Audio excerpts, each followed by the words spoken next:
Assalamu alaikum. I'm Asma Mushtaq from the WE Vibe. So today I'm going to explain the four equations of the Maxwell that are the cornerstone of the classical electromagnetism, providing a unified framework for understanding electric and the magnetic field. These equations are expressed in both integral and the differential form that you will see later on when I will start describing each of them. And they describe how electric and the magnetic fields originate, propagate, and interact with each other. So let's start with the first equation of the Maxwell, which says that divergence of B is equal to rho V. First of all, you need to understand that this equation was determined in the electrostatics. Okay, and electrostatic means when the charges were at rest. For better interpreting this equation, I will make a substitution. D is equal to epsilon into E. So the first equation becomes divergence of E is equal to rho V over epsilon. So what does it mean? It means that the charges at rest produces at electric field E, and the divergence of that electric field E depends on the concentration of the charges in that particular region, or the volume charge density in that particular volume. Okay, so simply you can say that the electric field E diverges from the electric charges, and in simpler terms it describes how the electric charges create the electric field in its surrounding, and the divergence of the electric field at any point is directly proportional to the volume charge density at that particular point. The analogy can be taken, so you can consider a source of the water where the water can be interpreted as the charges emitting water outwards. Okay, the more concentrated the source, the stronger the outward flow of the electric field from it would be. So this was the first equation of the Maxwell, which is defined in the electrostatics, and since it is defined with the operator delta, which is actually the differential operator, so that's why this is known as the differential form of the Maxwell. Moving to next, this says that the divergence of B is equal to 0. Now this equation is defined in the magnetostatics.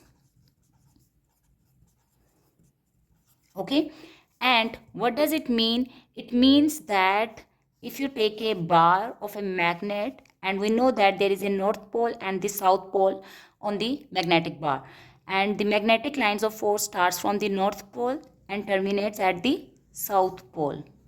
All right, so if you start breaking this magnet into the smaller pieces, still it will retain its north pole and the south pole, which means that no monopole exists. This is the first thing that you can conclude from this equation.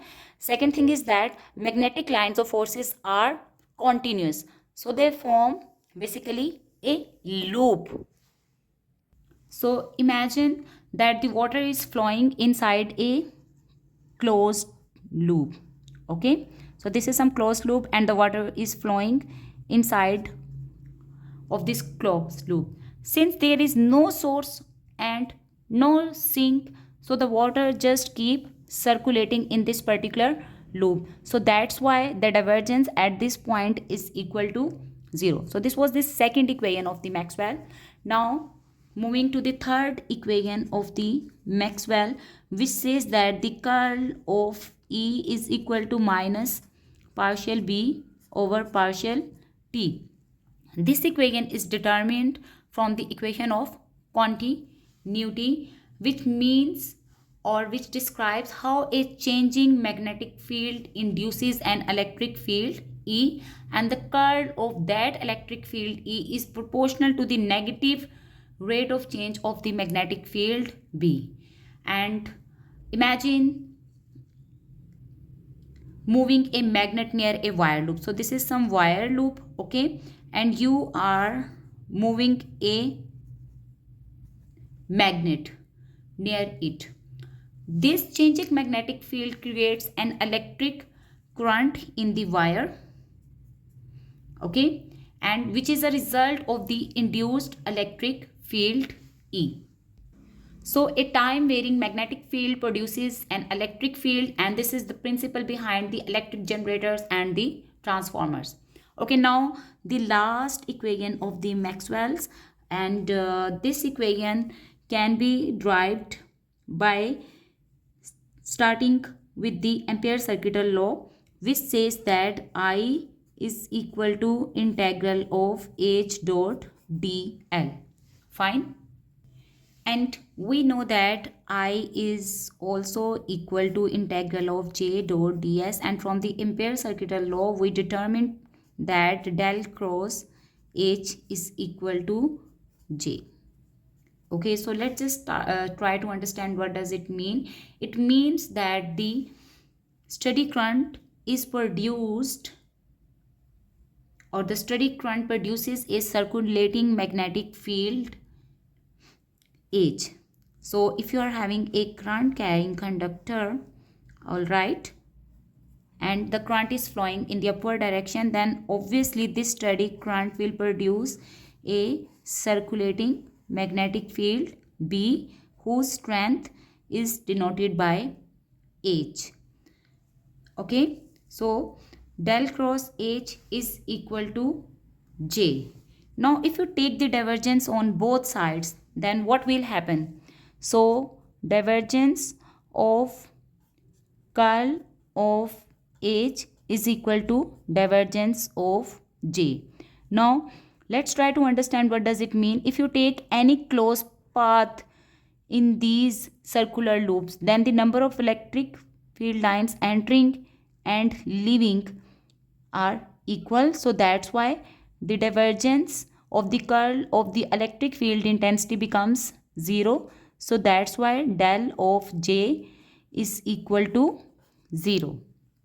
Once again, I will explain that since these are the circulating magnetic field lines, so if you take any closed path in these field lines, then the number of field lines entering the loop must be equal to the number of field lines leaving the loop. So that's why source and sink are equal and the divergence is equal to 0. And from here we can write it as del dot J is equal to 0.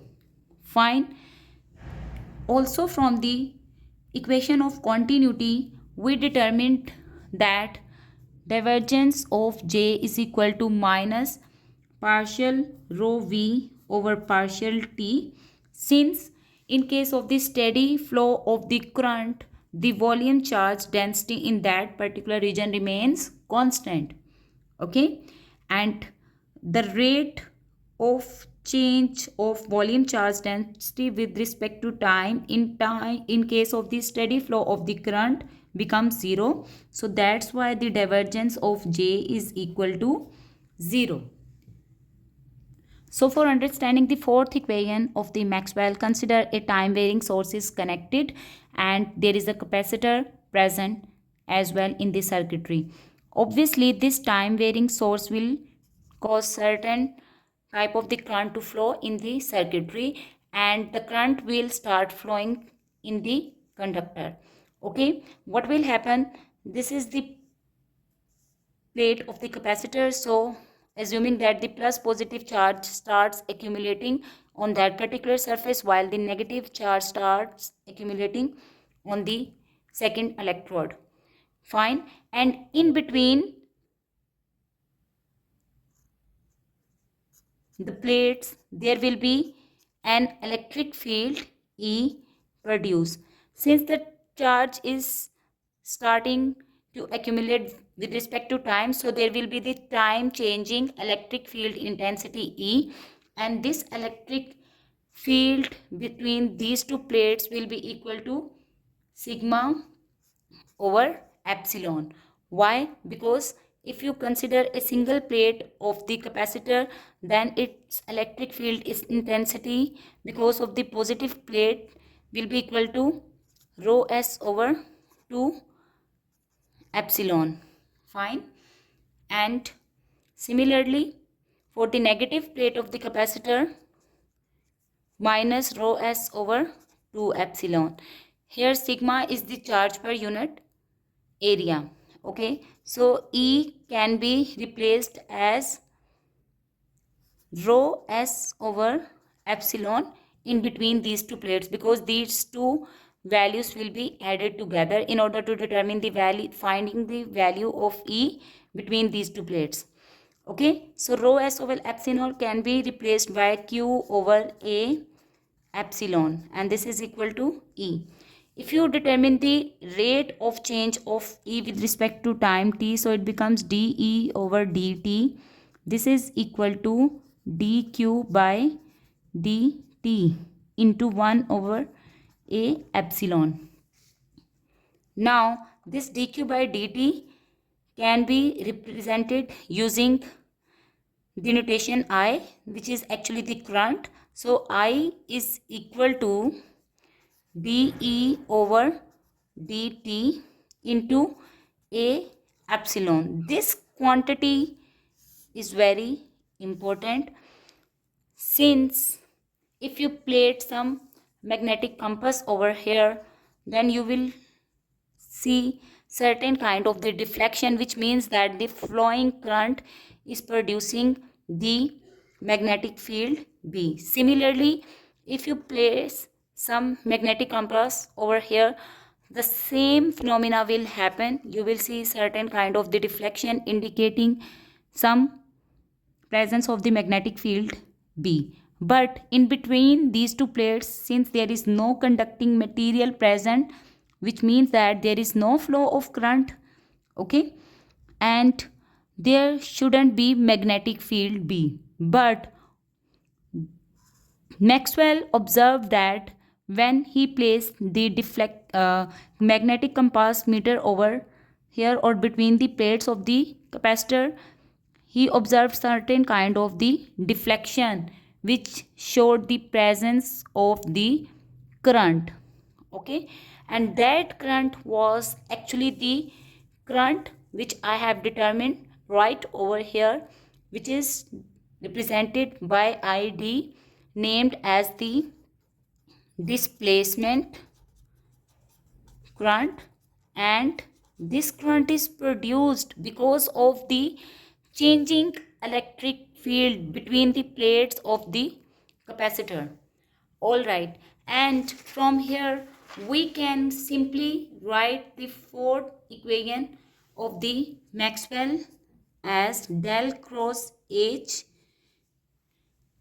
is equal to J plus partial E over partial T into A epsilon. Since A is the constant, you can simply neglect it, and epsilon is also the constant, you can simply remove it. And another form is dE over dt. So this is the fourth equation of the Maxwell.